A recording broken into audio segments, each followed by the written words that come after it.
Assalamualaikum warahmatullahi wabarakatuh. Bismillahirrahmanirrahim. Alhamdulillahirrabbilalamin.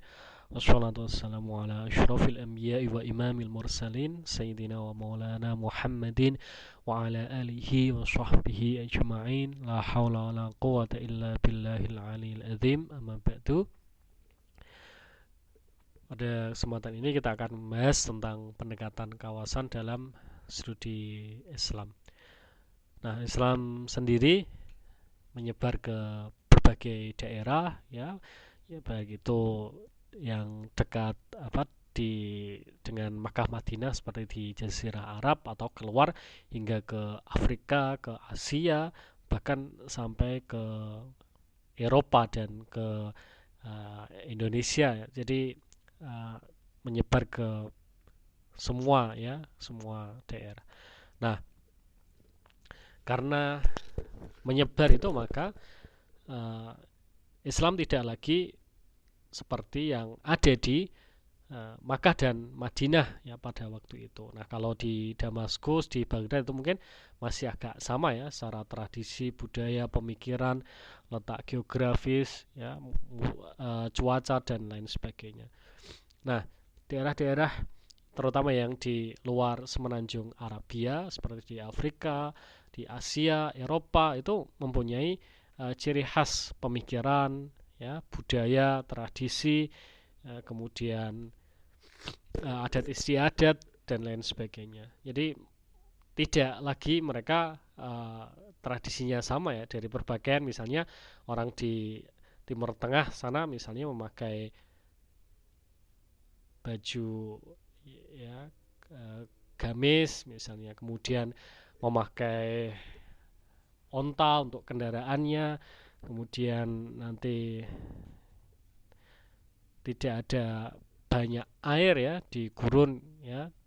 Nah, nanti berbeda dengan daerah-daerah seperti di Indonesia yang airnya melimpah, kemudian ya, berpakaian ya yang tidak begitu tebal ya karena panas maupun dingin itu tidak terlalu ekstrim ya. Kemudian nanti ya mereka juga hewan yang digunakan untuk transportasi juga berbeda ya, tidak unta tapi sapi, kuda dan lain sebagainya. Nah, dalam pemikiran ya misalnya nanti ada madhab tradisional ya, madhab yang mereka banyak menggunakan riwayat-riwayat di dalam madhabnya ya, di dalam uh, pemikiran ya atau di dalam melaksanakan syariat Islam ya seperti madhab Kufah ya, kemudian Madinah, kemudian nanti ada Damaskus. Jadi penggunaan riwayat ini dominan ya, mendominasi pemikiran-pemikiran ulama-ulama yang ada di Kufah, Madinah dan Damaskus. Nah, kemudian ada madhab yang rasional ya, mereka bukan berarti mereka tidak menggunakan riwayat ya, tetapi riwayat itu kemudian ditafsiri ya, digunakan sebagai dasar untuk istihad dengan kias, dengan istihsan dan lain sebagainya seperti Basrah, kemudian Baghdad ya, Kairo itu banyak ya madhab-madhab yang menggunakan ra'yu ya, di samping menggunakan riwayat. Nah, kemudian secara ini ya, secara pembagian ya antara pusat dan pinggiran ini nanti ada pusat Islam ya atau Islam sentral. Ini yang pernah menjadi pusat peradaban Islam ya atau pusat kekuasaan seperti di Makkah ya, itu zamannya Nabi, kemudian di Madinah juga zamannya Nabi. Nah, kalau Damaskus ini ketika zamannya Umayyah, kemudian Baghdad ini pada zamannya uh, Abbasiyah. Nah, itu. Jadi daerah-daerah ini menjadi pusat, menjadi rujukan ya Islam sentral ini untuk semua yang ada di daerah-daerah lain ya, di daerah-daerah pinggiran. Jadi Islam sentral ini menjadi kiblat untuk apa ya, gaya bermadhab, gaya berpakaian ya, seperti sekarang kalau di Indonesia itu ya di Jakarta itu kan menjadi kiblat ya, mereka lagi tren apa, misalnya tren penggunaan kalimat-kalimat tertentu, penggunaan busana, kemudian penggunaan isu-isu tertentu. Nah, itu menjadi kiblat. Nah, sama dulu juga seperti itu. Nah, kemudian ada pinggiran Islam atau Islam periferal ya, seperti di Al-Andalus, kemudian di Maroko, Afrika, Indonesia ya, itu menjadi Islam-Islam pinggiran. Nah, Islam pinggiran ini ya karena mereka ada di pinggir ya, biasanya kiblatnya ke Islam sentral. Jadi mereka dalam hal apapun ya ngikut ke sini. Itu. Nah, kemudian nanti pertanyaannya apakah dengan tradisi yang berbeda ya, budaya yang berbeda, kemudian ya hal-hal lain yang berbeda apakah bisa disamakan. Nah, itu nanti pertanyaannya. Nah, untuk hal-hal yang misalnya itu tidak pokok ya, itu mungkin bisa berbeda ya. Masalah pakaian misalnya di sana pakai sorban, kemudian pakai baju yang serba putih ya, pakai gamis. Nah, di Indonesia ya tidak bisa seperti itu. Ya, kalau pakai gamis itu malah nanti kepanasan ya. Ya, baik siang maupun malam ya. Kalau putih-putih juga ya, nanti terkesan ya monoton ya, karena di Indonesia sendiri ya banyak sekali kesenian atau apa tradisi dalam hal ini ya, bentuk-bentuk atau corak baju ya, ada batik motif yang sangat banyak sekali, kemudian ada tradisi tenun ya, kemudian ya penggunaan sarung dengan motif masing-masing sangat banyak, jadi tidak bisa digunakan. Kemudian tidak harus menggunakan uh, sorban ya, tapi di sini menggunakan peci hitam atau songkok ya, songkok Soekarno itu hitam yang terkenal di luar negeri, kemudian pakai belangkon ya, penutup, pokoknya yang hal-hal yang menutupi kepala ya, tidak harus putih, tidak harus seperti sorban ya yang digunakan oleh orang-orang yang ada di Islam sentral ya. Kemudian misalnya di sana kerajaan, apakah sih harus kerajaan ya, teman di sana misalnya menggunakan uang uh, dinar dan dirham, apakah di sini harus sama ya, tidak ya, itu hal-hal yang sifatnya ya menyesuaikan dengan situasi dan kondisi masing-masing daerah. Nah, tetapi untuk hal-hal yang substansial seperti sholat ya, sholat di Islam sentral sama Islam periferal ya sama ya, 5 waktu. Puasa juga seperti itu, yang wajib ya puasa Ramadan atau puasa qadha atau puasa kafarat ya. Kemudian untuk masalah zakat ya juga sama ya, zakat itu wajib, tetapi bentuknya mungkin nanti berbeda-beda. Kalau misalnya menurut madhab Syafi'i, zakat itu zakat fitrah ya, terutama memakai eh, apa makanan pokok masing-masing. Kalau di Timur Tengah sana bisa pakai gandum atau bisa pakai korma ya. Kalau kita di sini ya pakai beras, pakai sagu ya, pakai ketela ya, tergantung makanan daerah masing-masing. Kalau misalnya nanti di daerah-daerah lain ya makanannya juga berbeda, nanti juga itu menyesuaikan. Nah, itu nanti ya itu yang nanti akan membedakan ya masalah waktu juga seperti itu. Jadi kalau kita di sini sholat eh, maghrib ya di Timur Tengah sana belum sholat maghrib ya, karena mungkin masih sholat sholat duhur ya, karena terpaut sekitar 4 jam ya, baik di Baghdad maupun di Makkah itu ya sekitar 4 jam. Nah, itu jadi kita sudah sholat isya ya, mereka mungkin baru siap-siap untuk sholat asar. Kita sudah tidur, sudah tahajud, mereka mungkin baru sholat maghrib. Jadi tidak bisa disamakan ya. Semuanya harus merujuk ya kepada apa Islam sentral ya. Terutama nanti ya awal puasa, awal Ramadan itu ya itu kan istihad masing-masing. Jadi tidak bisa disamakan. Ya, letak geografis, kemudian nanti juga muncul terbitnya matahari, terbenamnya bulan itu juga tidak bisa sama di semua tempat ya. Nah, tetapi untuk kewajiban puasa, nah itu sangat jelas ya dari tulu isyamsi ya, muncul tulu il fajri, jadi munculnya fajar hingga ghurubi syamsi sampai terbitnya matahari itu sama semuanya. Nah, kecuali nanti di daerah-daerah yang mungkin itu tidak ada siangnya atau malah tidak ada malamnya, seperti di daerah-daerah yang subtropis ya, yang atau yang di daerah kutub itu nanti, nah itu tergantung ya, ada yang mengatakan ya ya puasanya ya normalnya berapa 12 jam misalnya, atau daerah yang terdekat misalnya berapa, daerah terdekat ada yang puasanya 16 jam 18 jam, ya sudah ikut yang terdekat saja. Nah itu, nah kalau nanti di luar bumi nanti juga kan bagaimana puasanya ya, apalagi sekarang marak tamasya ya ke luar angkasa, sehingga nanti ya bagaimana nanti puasanya. Sana kan nggak ada terbit bulan, terbitnya matahari itu kan sangat berbeda dengan yang bumi. Maka ya itu tidak bisa disamakan. Tapi untuk ajaran-ajaran Islam yang yang usuli ya, yang inti itu tetap sama. Ya bahkan untuk yang sama-sama Islam sentral ya, di Madinah sama di Baghdad ini juga nanti berbeda. Madinah itu identik dengan madhab Maliki ya pada waktu dulu ya, sebelum dikuasai oleh Wahabi yang itu beraliran Ibnu Taimiyah, yang ya itu termasuk garis-garis garis yang agak kaku dari madhab Hambali. Kemudian dengan Baghdad yang mayoritas itu adalah madhab Hanafi, ini uh, tentunya sangat berbeda ya, sudah beda madhab ya, tapi sama-sama di Islam sentral. Nah itu nanti banyak sekali perbedaan-perbedaan.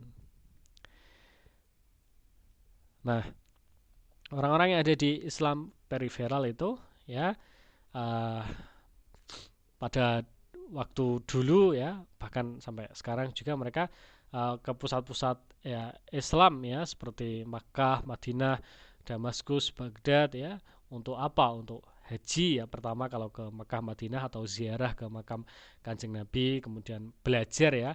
Kalau dulu orang-orang ya Nusantara ini ke Haromen untuk belajar kepada ulama-ulama yang ada di sana ya, kepada Abu Bakar Syato ya, kemudian kepada uh, ya Zaini Dahlan ya, kalau agak belakangan kepada Sayyid Muhammad ya, Sayyid Ahmad uh, Alawi Al-Maliki Al-Hasani ya, kemudian zaman itu juga ya, tapi ini tidak terlalu banyak ya, sambil berdagang ya dan lain sebagainya. Kalau sekarang ya untuk bisnis, untuk hubungan urusan diplomatik dan lain sebagainya. Nah, setelah mereka belajar ke pusat-pusat ini, maka mereka ketika kembali di daerahnya, mereka membawa pengetahuan ya dari pusat Islam untuk disebarkan, diajarkan ke daerah masing-masing. Nah, tentunya penyebaran ya pengetahuan ya ini menyesuaikan dengan tradisi yang ada ya, tidak kemudian harus ya sama plek dengan yang ada di pusat Islam. Jadi kalau di sana misalnya sholatnya menghadap kalau di Madinah itu kan kalau ke arah Makkah menghadap ke mana itu ya, ke ke selatan ya. Di sini ya nggak bisa terus ke selatan ya, harus menyesuaikan ya, berarti ke barat agak agak melenceng sedikit ya, menyesuaikan dengan Ainul Qiblah ya, atau Jihadul Qiblah. Nah itu kemudian di sana pakai bahasa Arab ya nggak bisa di Indonesia pakai bahasa Arab ya, harus pakai bahasa yang kalau di pesantren harus bahasa uh, ya bahasa Sunda atau bahasa Jawa atau bahasa daerah masing-masing ya, baik itu aksaranya aksara Pegon ya, Jawi Melayu, atau aksara Latin dan lain sebagainya.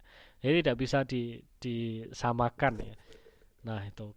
Nah perjalanan ini ya, yang mereka dari pinggiran Islam ya ke pusat Islam, ini merupakan metode yang digunakan untuk mencari pengetahuan sejak awal munculnya Islam, termasuk mencari hadis riwayat di masa-masa awal itu ya, memakai perjalanan intelektual ya, melakukan rihlah ilmiah ya, pergi ke mana ya, ke tempat-tempat itu untuk belajar. Seperti misalnya kita dari daerah masing-masing ke Jogja ya, untuk apa ya, untuk mencari pengetahuan, karena Jogja dianggap sebagai pusat pengetahuan ya, kajian-kajian keislaman. Nah itu mereka juga sama, dulu juga seperti itu. Jadi ulama ini ya, orang-orang ini yang melakukan rihla ilmiah kemudian kembali ke daerah masing-masing, mereka ya membawa untuk menerjemahkan atau menyebarkan pemahaman yang dibawa dari pusat Islam itu ke daerahnya masing-masing ini memakai istihad masing-masing ya. Ada yang mungkin beberapa kaku ya harus sama plek literlek, tapi ada beberapa yang kemudian mereka itu dinamis ya, mereka uh, apa sangat lentur di dalam menyampaikan dan menyesuaikan dengan tradisi masing-masing ya. Jadi tidak harus sama plek gitu. Seperti misalnya Kiai Haji Ahmad Dahlan dan Hadratus Syekh Kiai Haji Hasyim Asy'ari itu kan ya haji ya, kemudian belajar ke Makkah Madinah, ketika kembali ya dengan istihad masing-masing ya. Kalau Kiai Haji Ahmad Dahlan lebih ke sosial ya, kemudian kalau Hadratus Syekh Hasyim Asy'ari lebih ke pesantren ya. Nanti tergantung daerahnya masing-masing ya, mau seperti apa, dan metodenya nanti menyesuaikan dengan istihad atau kemampuan masing-masing. Jadi seperti misalnya Kiai Haji Hasyim Asy'ari itu banyak berguru ya kepada muhadis yang ada di Haromen misalnya. Ketika sampai ke Jawa ya tidak kemudian mengajarkan hadis semuanya diajarkan, itu tidak, tetapi ya yang praktis bagi orang-orang yang ada di Jawa itu ya berarti ya fikih, tasawuf itu yang praktis kan, tidak yang teoritis seperti ilmu tafsir, ilmu hadis itu sangat sulit nanti untuk dipelajari. Nah, kecuali nanti orang yang di Haroman itu ya dari awal mereka memang ya sudah paham bahasa Arab ya, sudah familiar dengan bagaimana ngaji, bagaimana sholat. Nah, kalau orang di Jawa itu kan ya belum familiar dengan hal-hal itu, jadi perlu diberi pemahaman ya yang mendasar, karena ya bahasanya berbeda ya, kemudian masyarakatnya juga berbeda dan lain sebagainya.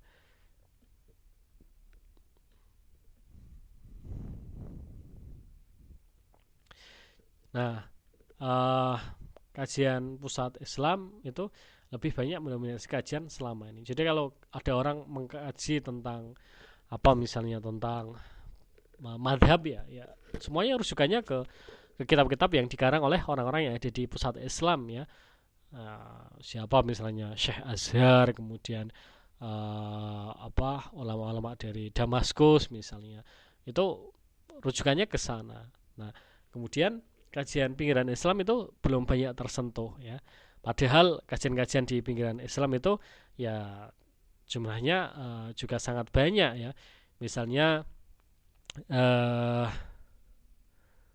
Sirajut Thalibin ya, Syarah Minhajul Abidin karya siapa? Syekh Ihsan ya Jampes, itu kan ya sangat terkenal ya di mana-mana. Bahkan kitabnya Mbah Sahal Mahfud ya, Kiai Sahal Mahfud almarhum, itu juga populer di Al-Azhar. Jadi banyak sekali kajian-kajian pemikiran oleh orang-orang yang ada di Islam pinggiran itu yang belum banyak tersentuh ya. Kemudian misalnya ada Syekh Mahfud At-Turmusi, kemudian Muhammad Nawawi ya, Umar Al-Bantani, itu banyak sekali yang ternyata ya itu tidak kalah ya dengan karya-karya yang ada di pusat Islam atau Islam sentral. Nah, oleh karena itu ya seperti misalnya ya ulama-ulama ya dulu terutama yang menulis dengan bahasa Arab itu kemudian mereka menjadi terkenal ya. Jadi terkenal ya, walaupun tidak, jumlahnya tidak sebanyak orang-orang yang ulama-ulama yang ada di pusat Islam. Misalnya ada Syekh Yasin bin Isa ya Al-Fadani, itu menjadi musnidud dunia atau menjadi muhaddis yang hampir semua jalur riwayat itu melalui Syekh Yasin Al-Fadani ya, berasal dari Padang itu, tetapi mukim di Makkah. Nah, ini kan juga termasuk ya bahwa ulama-ulama atau orang-orang Islam yang ada di pinggiran itu ya tidak hanya Nusantara, tetapi nanti juga di daerah lain seperti di ya negara-negara yang Islam itu menjadi minoritas seperti di Eropa atau di Amerika Serikat atau di Amerika Latin ya atau di Australia atau di uh, Afrika, bagian-bagian tertentu ya yang mana Islam menjadi minoritas itu mungkin juga nanti sangat banyak ya itu. Jadi pusat kajian ya pada masa kontemporer ini sekarang itu bergeser dari sentral ke periferal ya, karena Islam yang ada di pusat itu sudah terlalu banyak ya, sudah istilahnya apa ya, semuanya mungkin sudah dibahas semua. Nah, kajian-kajian yang ada di Islam apa pinggiran Islam itu belum banyak dilirik ya, belum banyak dikaji sehingga ya penelitian-penelitian tentang bagaimana Islam dipraktekkan oleh misalnya orang-orang di Jawa atau misalnya di Sumatera, di Kalimantan, di Papua, di Nusa Tenggara ya, di Maluku itu ya menjadi sangat unik ya, dan itu mempunyai ya jelas mempunyai apa metode-metode, mempunyai pemikiran adat istiadat yang itu tentunya tidak sama dengan Islam yang ada di daerah-daerah pusat ya. Bahkan ya kajian-kajian di Indonesia yang terkesan Jawa sentris atau Jakarta sentris pun sekarang mulai banyak berkembang ya ke daerah-daerah yang itu dulu tidak banyak diminati ya, karena keunikan-keunikan itu perlu untuk diperkenalkan, perlu untuk disebarkan agar apa ya, agar tidak didominasi oleh satu pengetahuan atau satu standar yang itu kemudian ya menghilangkan ya atau menafikan standar-standar lain atau keunikan-keunikan lain yang tersebar ya dari Sabang sampai Merauke atau dari kutub utara sampai kutub selatan. Oleh karena itu kajian-kajian ya pendekatan kawasan, studi kawasan itu sangat penting ya untuk dilakukan ya, untuk menambah kajian-kajian yang ada sebelumnya yang hanya berpusat kepada pusat Islam atau Islam sentral. Demikian untuk pertemuan kita pada kali ini. Walafuminkum. Assalamualaikum warahmatullahi wabarakatuh.